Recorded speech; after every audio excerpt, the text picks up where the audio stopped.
Hello ছোট্ট বন্ধুরা, কেমন আছো তোমরা? তোমরা তো সবাই চকলেট খেতে খুব ভালোবাসো, তাই না? তাহলে আজ আমি তোমাদের চকলেটের ইতিহাস সম্পর্কে কিছু বলবো। আর আমার সঙ্গে আছে আমার বন্ধু পূজা। তো চলো গল্পটা শুরু করা যাক। হ্যাঁ, আমার নাম পূজা। তাহলে গল্পটা শুরু করো দেব। পূজা, তুমি জানো কি চকলেটের ইতিহাস কেমন ছিল? চকলেটের ইতিহাস? এটা তো একেবারে মজার ইতিহাস। বলো দেব, শুনি। হ্যাঁ, চকলেটের ইতিহাস অনেক পুরনো। প্রথমে চকলেট ছিল শুধুমাত্র কোকো বিনের একটি তরল ধরনের মিষ্টি পানীয়। সেটা একেবারে 2000 বছর আগে মেক্সিকো এবং দক্ষিণ আমেরিকার একাধিক জায়গায় মায়ান এবং আর্যটেক সভ্যতায় তৈরি করা হতো। ওহো, বুঝলাম। তবে কি ছিল এই পানীয়তে? তারা কোকো বিনের গুঁড়ো করে পানি বা মিষ্টি মিশিয়ে পানীয় তৈরি করত। আর সেই পানীয়টা ছিল শুধু রাজারাই পান করত। সাধারণ মানুষ সেটি পান করতে পারতো না। তারা বিশ্বাস করত এটা দেবতাদের প্রিয় পানীয়। আর আমাদের কাছে এই যে চকলেটের বার আছে, তা কিভাবে এলো?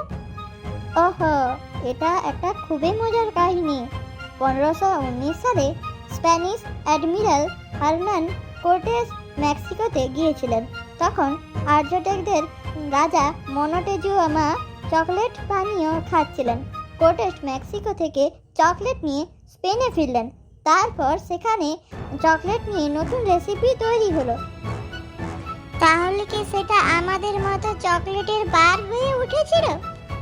না, প্রথমে সেটা ছিল মিষ্টি পানীয়, কিন্তু পরে 1830 সালে সুইজারল্যান্ডের প্রথমবারের মতো চকলেটের কঠিন আকারে অর্থাৎ চকলেটের বার হিসেবে তৈরি করা হয়।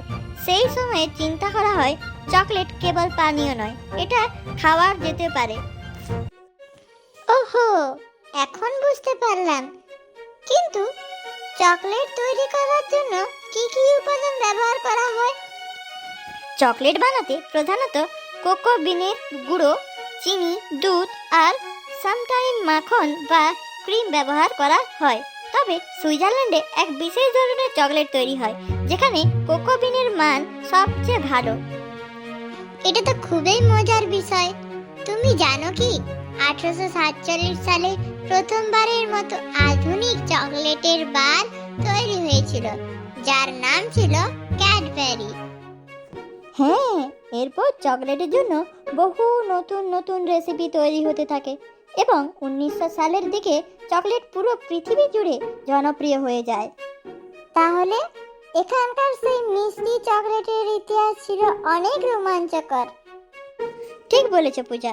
আর চকলেট শুধু মিষ্টি নয়, এতে অনেক ধরনের পুষ্টিগুণও থাকে।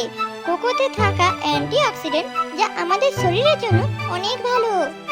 তাহলে আমার আর চকলেট খেতে দোষ কি? ইতিহাস শুনে তো খুবই মজা পেলাম। চকলেট খাওয়ার মজা তো আলাদা। আর জানো, চকলেট আমাদের অনেক প্রাচীন সভ্যতা সংস্কৃতির ইতিহাসের একটা অংশ। তাহলে ছোট্ট বন্ধুরা, এই চকলেটের ইতিহাসটা কেমন লাগলো? যদি গল্পটি ভালো লেগে থাকে তাহলে একটি লাইক করে দিও, আর চ্যানেলটিকে কমেন্ট, শেয়ার, সাবস্ক্রাইব করে নোটিফিকেশন অল করে দাও। আর ছোট্ট বন্ধুরা, এরকম আরো অনেক ভিডিও দেখতে আমাদের চ্যানেলটিকে সাবস্ক্রাইব করবে কিন্তু ভুলো না কিন্তু। তাহলে এখনকার জন্য আমরা আসি।